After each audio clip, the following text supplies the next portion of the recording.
Jika kita membiarkan penderitaan muncul dan menguasai pikiran, dengan cepat kita kewalahan karenanya. Oleh karena itu, kita mengundang energi lain untuk hadir pada saat yang sama, yakni energi kesadaran yang penuh. Dengan energi kesadaran penuh, kita bisa mengenali rasa sakit dan merangkulnya dengan lembut seperti orang ibu yang menyayangi bayinya yang sedang menangis. Ketika seorang bayi menangis, sang ibu akan menghentikan semua yang sedang ia lakukan dan menggendong bayi itu dengan lembut di tangannya. Energi ibu akan menembus ke dalam bayi dan bayi akan merasa tenang dan lega. Fungsi kesadaran penuh pertama-tama adalah mengenali penderitaan yang ada saat ini. Kemudian merawat penderitaan dengan mengenali dan merangkulnya. Penting bahwa kita mampu mengenali apa yang sedang kita rasakan, mengenali apa yang membuat kita menderita, sehingga transformasi kedamaian dan sukacita bisa terjadi. Ketika kita bisa memeluk kesedihan dan rasa sakit kita, kemarahan dan ketakutan kita dengan energi yang sangat penuh, kita akan mampu mengenali akar penderitaan kita. Dan kita juga akan mampu mengenali penderitaan yang ada di dalam diri orang-orang yang kita cintai. Keajaiban kesadaran yang penuh. Kesadaran penuh dapat menyembuhkan kita serta menginformasikan duka dan kesedihan kita. Itu adalah energi yang menolong kita untuk mengetahui apa yang sedang terjadi di dalam diri kita dan sekeliling kita. Adalah kemungkinan untuk mengubah hidup kita dengan praktek bernafas, duduk, dan berjalan kesadaran penuh. Jika kita berhasil menjadi sadar penuh saat melakukan hal-hal mendasar ini, maka kita akan mampu menangani perasaan dan emosi kita yang menyakitkan dengan lebih mudah ketika perasaan itu muncul. Berlatih kesadaran penuh, kita mulai lebih menyadari penderitaan kita. Namun demikian, kita mungkin belum cukup kuat untuk menginformasikan untuk memiliki kemampuan menghadapi dan memeluk penderitaan kita yang sepenuhnya.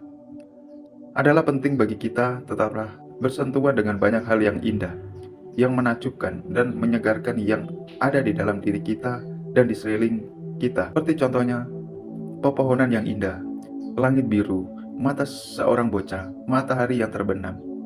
Kita harus memiliki fondasi yang kokoh agar cukup kuat dalam memikul penderitaan. Ketika kita tentang kesadaran penuh, dengan menjalankan dengan tenang, stabil, ketika kita telah menumbuhkan dan mengembangkan kedamaian dan sukacita yang cukup, maka kita sanggup melihat penderitaan kita. Seperti seorang dokter yang bisa menilai pasien yang terlalu lemah untuk menjalani pembedahan, seperti contohnya dokter bedah, dan menganjurkan pasien itu untuk beristirahat terlebih dahulu, serta mendapat nutrisi untuk menambah kekuatannya, agar mereka bisa bertahan dalam proses pembedahannya. Kita harus menguatkan fondasi sukacita dan kebahagiaan kita terlebih dahulu sebelum fokus pada penderitaan kita. Batin kita bagikan bumi. Berbagai macam benih terbenam jauh di dalam bumi. Kita semua memiliki macam-macam benih yang terletak di dalam kesadaran kita. Benih bajik dan tidak bajik. Ketika benih-benih disirami, benih tersebut tumbuh dan bermanifestasi di kesadaran batin bentuk mental. Di dalam kesadaran kita terdapat surga, tetapi juga ada neraka. Kita semua mampu menjadi bahagia, welas asih, berpengertian, tetapi jika kita hanya memusatkan pada hal-hal yang bersifat negatif di dalam diri kita, terutama pada kesedihan kita, luka kita, dan penderitaan, ini akan menyirami benih-benih kesedihan, keputusasaan, dan tidak berpengharapan. Benih-benih ini akan bertunas, tumbuh besar dan kuat, serta menjadi kekuatan di lapisan dasar. Jadi, apa yang kita pilih untuk disirami adalah penting ketika membutuhkan nutrisi positif agar dapat menumbuhkan kebahagiaan kita.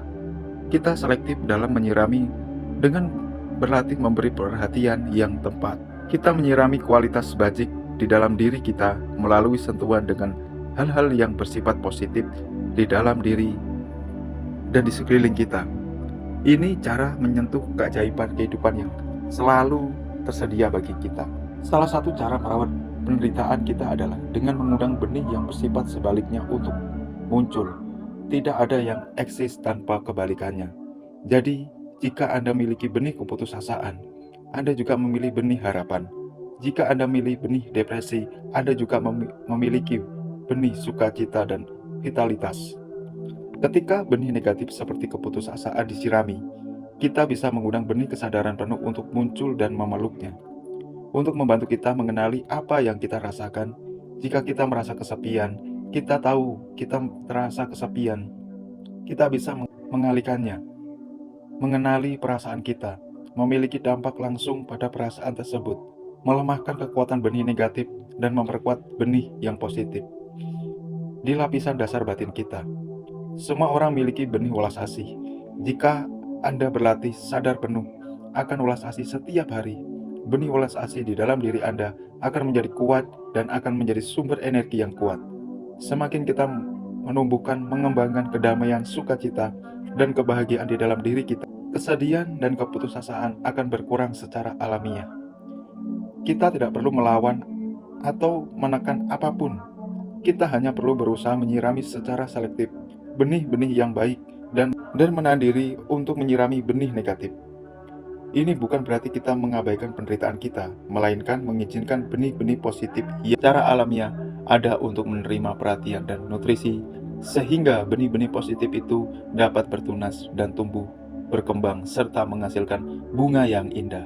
Bunga yang indah di mana yang dimaksud adalah bunga kebahagiaan. Taburlah benih-benih kebahagiaan, jangan tabur benih-benih yang gak baik untuk kehidupan kita, tapi tumbuhkanlah benih-benih kebaikan supaya hidup kita terasa nyaman dan bahagia. Terima kasih.